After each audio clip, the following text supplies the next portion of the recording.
साम्राज्य न्यूज, सामान्यांचा असामान्य आवाज।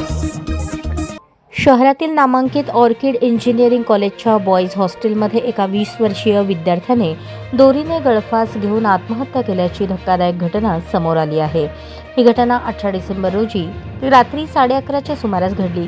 आत्महत्येचे नेमके कारण अद्याप अस्पष्ट असून पोलीस तपास करत आहेत। विद्याधर प्रकाश शिंदे, वय 20, राहणार कळंब, जिल्हा धाराशिव, सध्या राहणार MK orchid college of engineering and technology, तळे हिप्परगा, सोलापूर असे आत्महत्या केलेल्या विद्यार्थ्याचे नाव आहे। तो कॉलेजच्या हॉस्टेलमधील रूम क्रमांक 408 मध्ये राहत होता। मिळालेल्या माहितीनुसार रात्री 11:30 वाजता हॉस्टेलमधील विद्याधर बेशुद्धावस्थेत लटकलेला दिसला। घटनेची माहिती तात्काळ पोलिसांना देण्यात आली। घटनास्थळी पोलीस दाखल झाले। विद्याधरला खाली उतरवून तातडीने सोलापूरच्या सिव्हिल हॉस्पिटलमध्ये दाखल करण्यात आले, मात्र वैद्यकीय अधिकाऱ्यांनी तपासणीअंती मयत घोषित केले।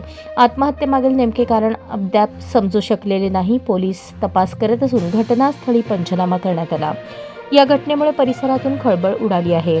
मयत विद्याधर याचे नातेवाईक सिव्हिल रुग्णालयात दाखल झाले।